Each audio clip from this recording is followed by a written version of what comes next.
Welcome back, Conquerors, to Mountain Blade Bannerlord. I am the Irish Warrior, and I take whiskey in my tea. So today I'm going to talk about character creation, and I'm going to keep this as short as possible, focusing only on the information we actually need to see. Now I will be time stamping this down below for the major skill sets. So there'll be a timestamp for vigor, control, endurance, and so forth.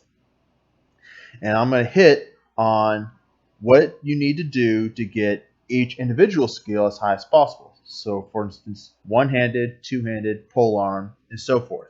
I'm not going to go through and show you how I'm selecting each individual life choice. I'm just going to go straight through to here after I have got the skills as high as possible. So for one-handed, I just selected those at random. And I'm going to show you here at the end what choices I made to get each individual skill as high as possible. So I hope you enjoy this video. Please leave a like down below, and if you would, please support my channel by subscribing and enjoy. Now I am prioritizing the individual skills such as one-handed. The second priority is keeping the supporting skill, vigor, as high as possible. So in order to get the highest one-handed, these are the choices I made, which also gave me the highest vigor count possible to support the one-handed skill. So I chose members of the Chieftain's Hearthguard, attention to detail, worked in the village smithy, trained with the infantry, defeated an enemy in battle, and subdued a raider in order to get the highest one-handed skill possible. So there's only one or two choices difference you can make to get the best two-handed skill possible. And to get the best two-handed possible, these are the choices. So there's only a couple differences. So I chose Chieftain's Hearthguard, Brawn, Village Smithy, trained with infantry, defeated an enemy battle, and subdued a raider. Now this also is the best you're going to get in polearm. The only point you can get in polearm is in youth, trained with infantry. So this is also going to be the highest vigor you can get to support both polearm and two-handed. Unfortunately, if you are a big fan of the polearm, you're not going to be able to get a high polearm skill right at the start. So you're going to have to invest in that later in the game. Now, this is really awesome for people who are a big fan of being archers, all those Legolas fans out there. So you can get 5 points in the bow with 7 points in control. Now, I do want to point out that I am trying to maximize both of these. So there are other choices you can make that will still get you a maximum score in bow, will be a little bit less control, and you can augment your character in other ways. So I chose Chieftain's Hearthguard, attention to detail, small game, join the skirmishers, hunted a dangerous animal, and you drove them off with arrows in order to get the highest bow and control points possible. Now, unfortunately, if you're a big fan of crossbows, you're only going to start with 1 point in crossbow with probably a maximum score of 7 in control. Now this is also the best you can get in throwing right here. So I can get 4 points in throwing using tribespeople, brawn, herded sheep, skirmishers, hunted a dangerous animal, which is the only choice that gets you a point in crossbow, and drove them off with arrows to maximize the points I got into control. Now, if you see yourself as the next Genghis Khan, you can get 4 points in riding and a maximum of 8 points in endurance if you want to ride around on a horse and just run people down. So to get that, I chose smiths, skill with horses, working at the stables, rode with the scouts, famous escape aid, and rode off on a fast horse. Now, you have a little bit of leeway there if you want to lose a couple points of endurance and augment something else, such as archery or melee capabilities, but this is the best you can get in both riding and endurance.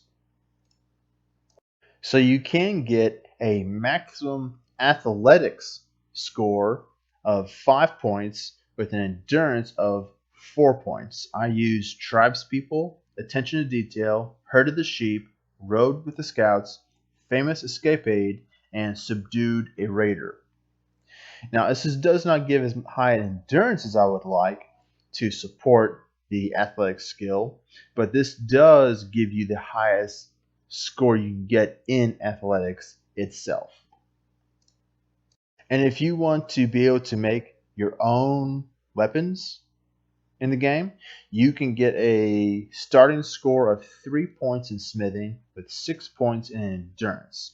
I used, obviously, smiths, skill with horses, docks and building sites, rode with the scouts, invested in a workshop, and rode off on a fast horse in order to get the highest score in smithing and endurance.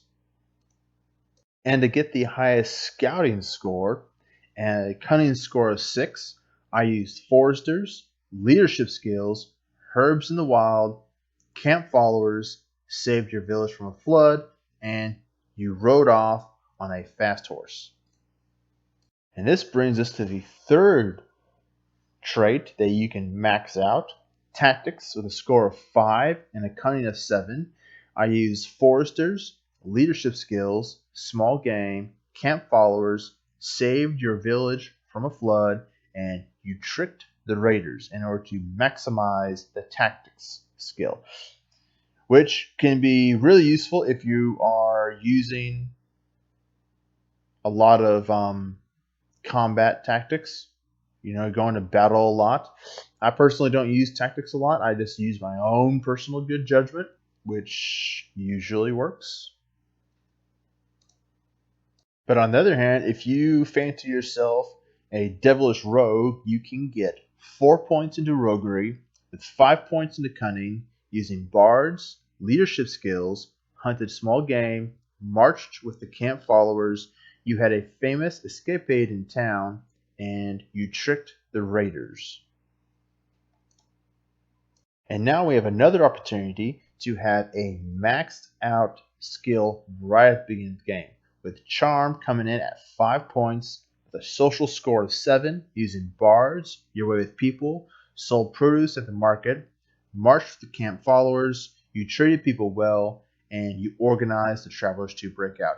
Now, like with most of these, you have the choice of choosing other life choices in order to get this charm skill, and you can even take a couple hits on social to augment your character in other ways. I am just using the highest possible score for both charm and social in order to get these scores.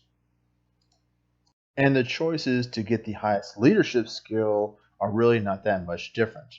So to get a leadership skill of 3 and a social skill of 5, I chose healers, your way with people, produce of the market, camp followers, saved your village from a flood, and you organized the travelers to break out. And with a couple more changes in choice, you can get 3 points in trade with 5 points in social. I use bards, your aptitude for numbers, sold produce at the market, camp followers, although you could pretty much use anything in youth because it has nothing. Youth doesn't do anything to improve either social or trade. Wonder why. Young adulthood, invested some money in land. You organize the travelers to break out.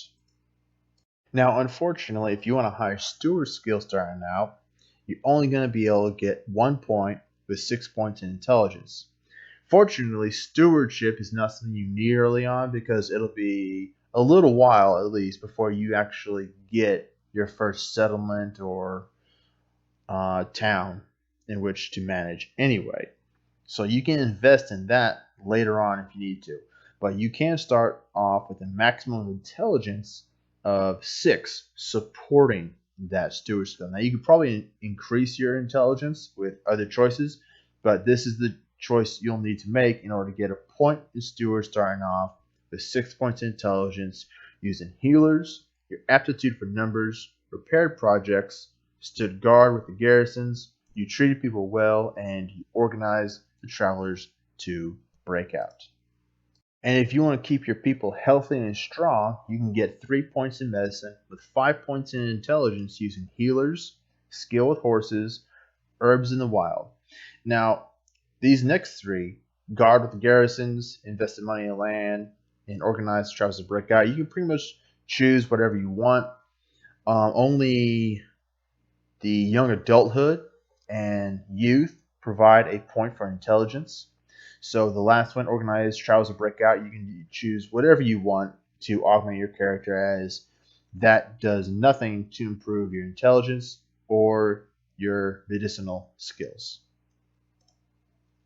And finally, in order to get the highest score in engineering with a score of 7 in intelligence, I used healers, early aptitude for numbers, repaired projects, stood guard with garrison, and invested some money in land.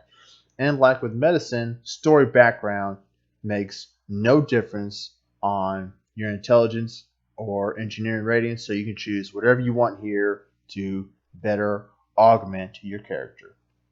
Well, I hope you enjoyed this video. I hope it really helped you to choose the best route to make the best character you can. And obviously, there's a lot of choices here to balance out your character or to focus on particular skill sets. If this video was helpful, please leave a like and subscribe down below.